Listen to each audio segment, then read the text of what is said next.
বিসমিল্লাহির রহমানির রহিম। নাকুইবেন কলেজের ইসলামের ইতিহাস সংস্কৃতি বিভাগের অনার্স দ্বিতীয় বর্ষের ছাত্রীদের বলছি, দীর্ঘদিন যাবৎ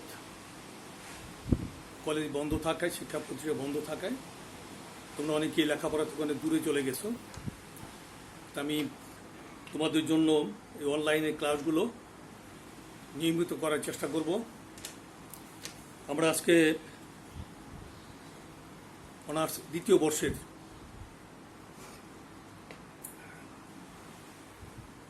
22-16-01 তার মানে 1601 বিষয় কোডের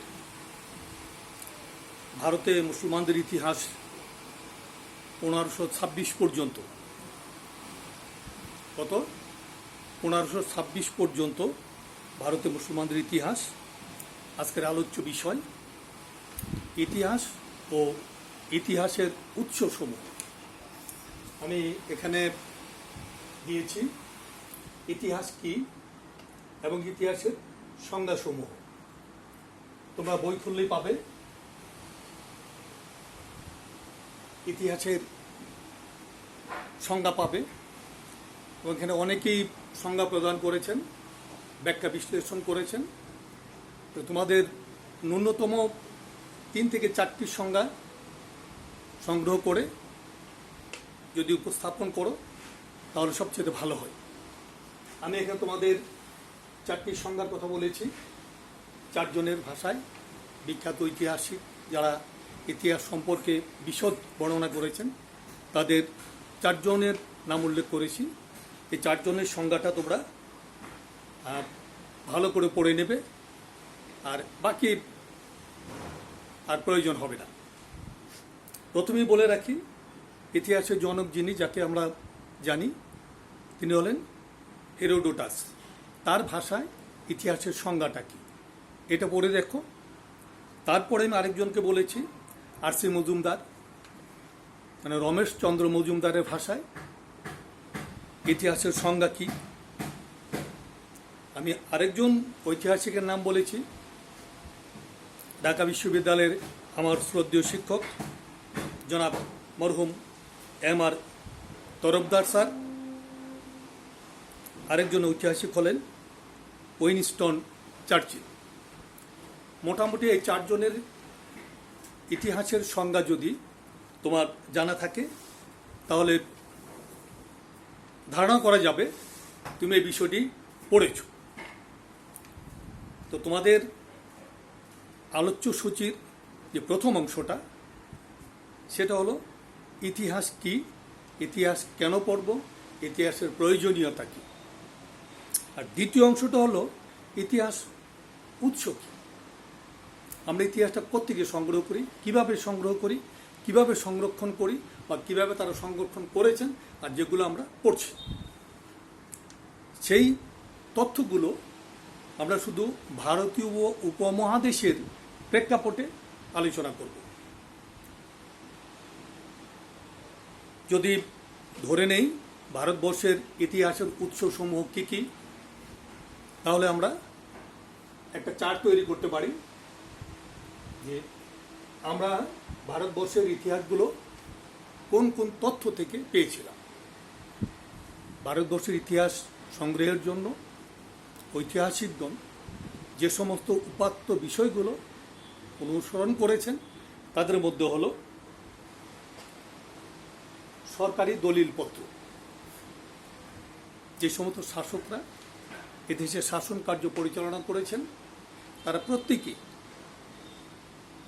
প্রশাসনিক কাজ পরিচালনার জন্য লিখিত আকারে কিছু নিয়ম নীতি প্রয়োগ করেছেন, আর সেই নিয়ম নীতিগুলো ইতিহাসের উৎস হিসাবে আমরা ধরে নিই। এরপরে আছে ঐতিহাসিকদের রচনাবলী। ঐতিহাসিকদের রচনাবলী কি? ওই সমসাময়িক সময়ে বিভিন্ন ঐতিহাসিকগণ ওই রাজ্য, ওই দেশ বা ওই শাসকের জনগণের সামগ্রিক কার্যাবলী আলোচনা করেছেন, ব্যাখ্যা করেছেন, বর্ণনা করেছেন এবং সেই সময়ের যে উপাত্ত বিষয়গুলো, মানুষের জীবনযাত্রা কেমন ছিল, প্রশাসকদের আইন কানুন কেমন ছিল, জনগণের জীবনযাত্রা কেমন ছিল ইত্যাদি বিষয়ে বিশদ আলোচনা আছে।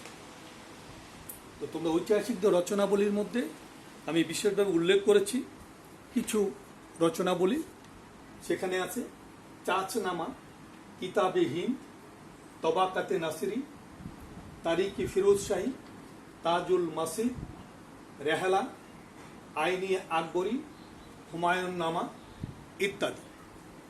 এগুলো কি ওই সময়ের প্রশাসকদের, রাজ বা রাজাদের জীবন কাহিনী নিয়ে রচিত কিছু রচনাবলী। এগুলো যারা রচনা করেছেন প্রত্যেকেরই নাম তুমি বইতে পাবে। যেমন হামিদের চাষনামা, প্রখ্যাত ঐতিহাসিক হামিদ, তিনি রচনা করেছিলেন চাষনামা, যা থেকে আমরা ইতিহাসের অনেক উপাত্ত বিষয় পাই। তারপরে ধরো আল বিরুনির কিতাবুল হিন্দ। আল বিরুনির কথা আমরা সবাই জানি, ইতিহাস যেহেতু পড়াশোনা করি, যেহেতু পড়ছি, সেই হিসাবে আল বিরুনির কিতাবুল হিন্দ এই গ্রন্থ থেকে ভারতবর্ষের সামগ্রিক ইতিহাসটা আমরা জানতে পারি। আর হলো মিনহাজউদ্দিনের তাবাকাতে নাসিরি।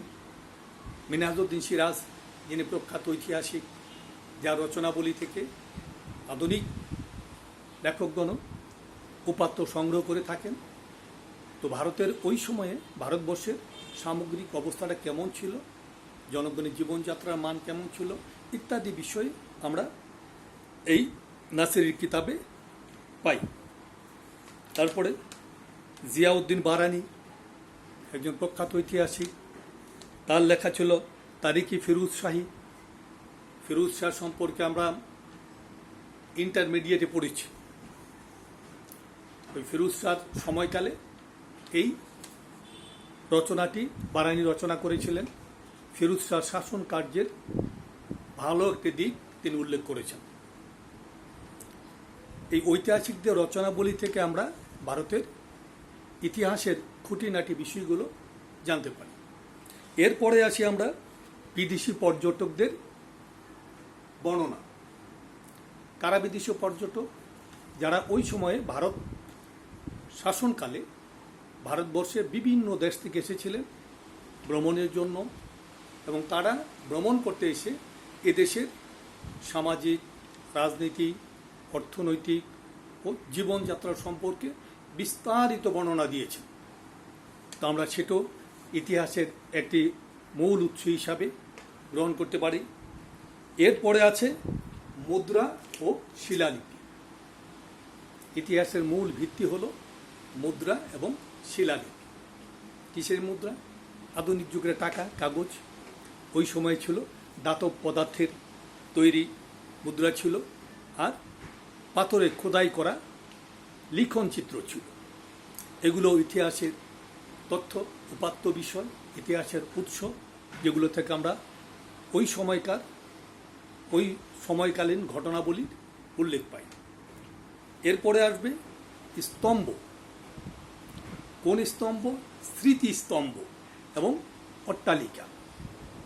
স্মৃতিস্তম্ভ এবং অট্টালিকা ইতিহাসের বড় একটি অংশ। আমরা ভারতবর্ষে মোগল আমলের অনেক প্রাচীন স্থাপত্য, অট্টালিকা দেখতে পাই, যেগুলো ওই সময়ের মোগল শাসকদের শাসন কার্যের ঐতিহ্য বহন করে। তো ধরে নেওয়া যায় যে মোগলদের আগেও এদেশে যারা শাসন কার্য পরিচালনা করেছিলেন তাদের তৈরি অনেক স্মৃতিস্তম্ভ আমরা ভারতবর্ষে দেখতে পাই। এবং সেগুলো কার কার আমরা প্রথমেই ধরে নেই কুতুবউদ্দিন আইবকের সময়কালীন কুয়াতুল ইসলাম মসজিদ, কুতুব মিনার, ফিরোজ শাহী কোটলা, ফিরোজাবাদ। এরপরে যারাই এসেছেন মোগল পর্যন্ত আমরা যারা শাসন করেছেন তারা প্রত্যেকে নিজেদের অস্তিত্বকে প্রমাণস্বরূপ রেখে গেছেন স্মৃতিস্তম্ভ এবং অট্টালিকা। এর আগে আমরা আরও যে বর্ণনাগুলো পেলাম সেগুলো ইতিহাসের মূল উৎস। এই বর্ণনা থেকে আমরা একটা জিনিস পরিষ্কার, যে ভারতবর্ষের ইতিহাস সংগ্রহের জন্য যে সমস্ত উপাত্ত বা উৎসগুলো আমরা দেখতে পাই, তার মধ্যে সরকারি দলিলপত্র অন্যতম। যদি ওই সমস্ত দলিলপত্র আমরা সংরক্ষিত অবস্থা না পেতাম, তাহলে ভারতের ইতিহাসের অনেক কিছুই আমাদের অজানা থেকে যেত। ফলে আমরা ওই সমস্ত তথ্যগুলো, ওই সমস্ত দলিলপত্রগুলো আধুনিক যুগে এসেও সংরক্ষিত অবস্থায় পেয়েছি বিদায় ওই সময়কালীন ভারতবর্ষের ইতিহাসটাকে আমরা প্রকাশ করতে পারছি, যে তাদের জীবনযাত্রা কেমন ছিল, মানুষের আচার আচরণ কেমন ছিল, রাজাদের ব্যবহার কেমন ছিল, তাদের আইন কানুন শাসন প্রশাসন ব্যবস্থাটা কেমন ছিল ইত্যাদি সম্পর্কে একটা সম্যক জ্ঞান লাভ করি। এগুলো ইতিহাসের উৎস। আর এই উৎসগুলো সম্পর্কে আমরা যদি জানি, তাহলে ইতিহাস রচনা করতে পারবো, ইতিহাস উপস্থাপন করতে পারবো, ইতিহাসের ব্যাখ্যা দিতে পারবো। এরপরে যেগুলো দেখি আমরা ঐতিহাসিকদের রচনা বলি, আমরা আধুনিক যুগেও দেখি আমাদের দেশে বড় বড় সাহিত্যিক, কবি সাহিত্যিকরা, লেখকরা, বুদ্ধিজীবী যাদের বলি, তারা যে রচনাগুলো করেন, যেগুলো লিখেছেন, এগুলো সংরক্ষিত থাকে, সংরক্ষণ করা হয়। সেটা সরকারিভাবেই হোক, বেসরকারিভাবেই হোক, যেভাবেই হোক সংরক্ষণ করা হয় পরবর্তী প্রজন্মের জন্য। অনুরূপভাবে ওই সময়কার ভারতবর্ষের শাসকগণও তাদের সমসাময়িক ঐতিহাসিকগণ যারা ইতিহাস রচনা করতেন, তারা যে সমস্ত রচনাবলী রচনা করেছিলেন, এগুলো তারা খুব যত্নের সাথে ভারতীয় রাজপ্রাসাদের বা পাঠাগারে সংরক্ষণ করেছিলেন, যার ফলে তাদের ওই সমস্ত লেখনীগুলো আমরা এখন খুঁজে পাই। এগুলো থেকেই ওই সমসাময়িক ভারতবর্ষের ইতিহাসের একটা মূল ধারাবাহিকতা আমরা খুঁজে পাই। যদি না তারা রচনা করতেন, তাহলে ওই সময়কালের ইতিহাস আমরা জানতেও পারতাম না আর পড়তেও পারতাম না। তো ইতিহাস, ঐতিহাসিকদের রচনা ইতিহাসের বড় একটি উৎস, যে তারা শুধু নিজেদের কথাই বলেন নাই, ওই সময়ে সামাজিক অবস্থার বর্ণনা দিয়েছেন, অর্থনৈতিক অবস্থার বর্ণনা দিয়েছেন, রাজনৈতিক প্রেক্ষাপট ব্যাখ্যা করেছেন, এবং অনেকেই ওই সমসাময়িক রাজাদের জীবন কাহিনী রচনা করেছেন। আর যাই রচনা করেছেন, ওই সময়কালের রচিত পাণ্ডুলিপি বলি, গ্রন্থগুলি বলি, এগুলো পরবর্তী সময়ে আমাদের ইতিহাসের উৎস হিসাবে প্রতিস্থাপিত হয়েছে। এরপরে দেখি বিদেশি পর্যটক।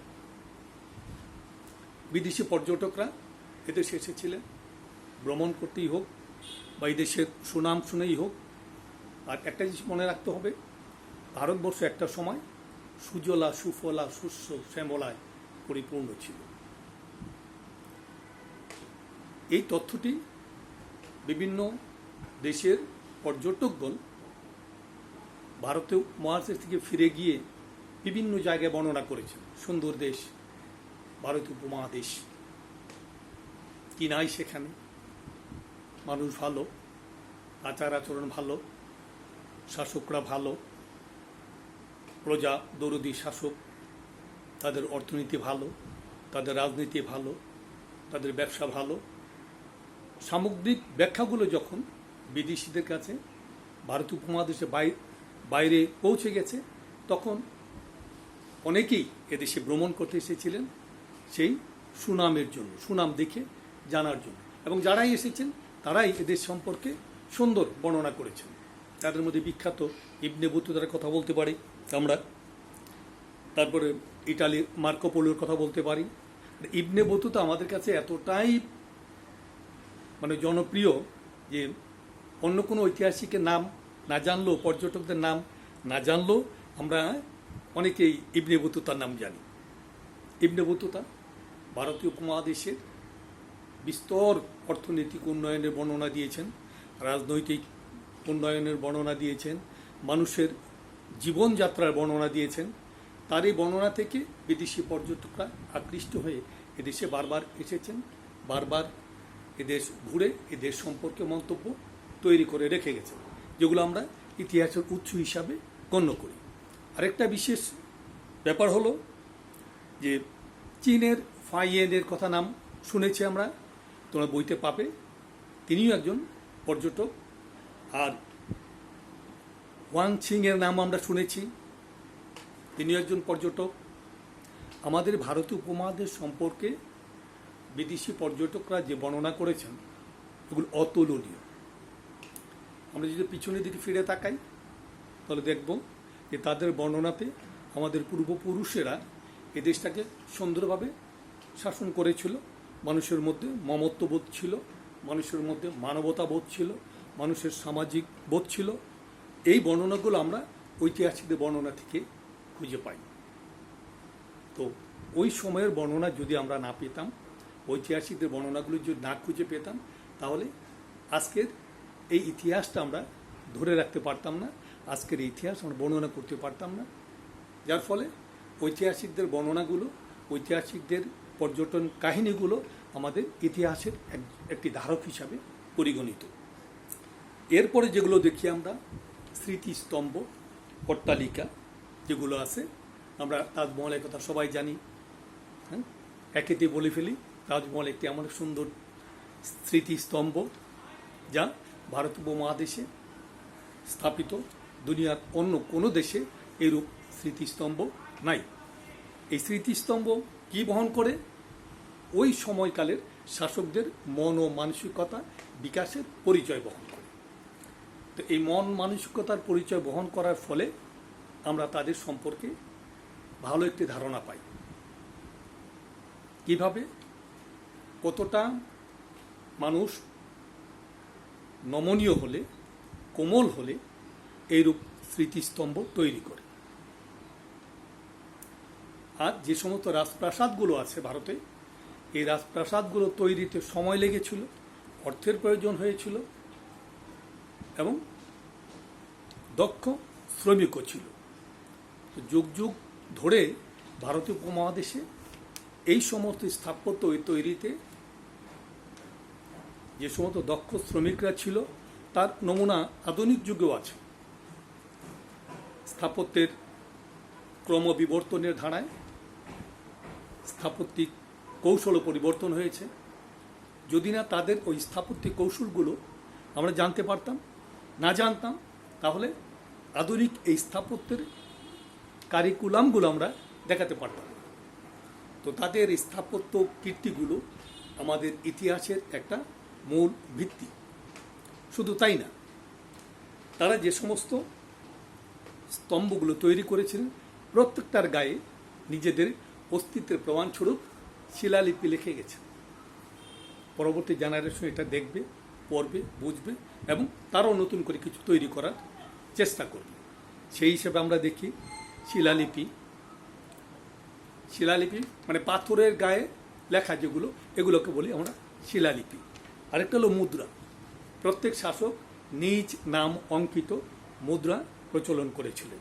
সেটা কুতুবউদ্দিন আইবক, ইলতুৎমিশ, ফিরোজ শাহ তুগলক, সুলতান মাহমুদ, যারাই এদেশে এসেছেন তারাই তাদের স্মৃতিচিহ্নকে ধরে রাখার জন্য স্মৃতিস্বরূপ মুদ্রা তৈরি করে নিজেদের নামে অঙ্কন করেছিলেন।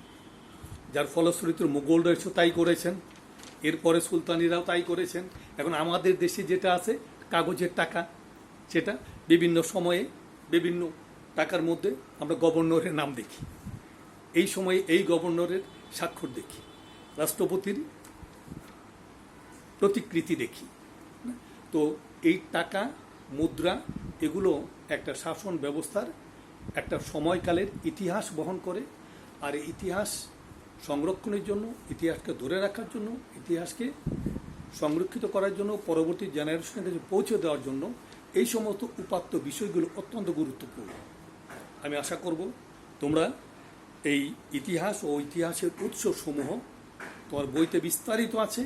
আমি এই 20 বা 22 মিনিটের মধ্যে যতটুকু বর্ণনা দিয়েছি, আশা করি তুমি প্রাথমিক একটি সংজ্ঞা, প্রাথমিক ধারণাটা পেয়েছো যে ভারতের ইতিহাস কি, ভারতের ইতিহাস উৎসগুলো কি, এগুলো কেন পড়তে হবে, কেন জানতে হবে এগুলো আবার যদি কখনো সময় হয় আমরা বিস্তারিত ক্লাসে আলোচনা করব।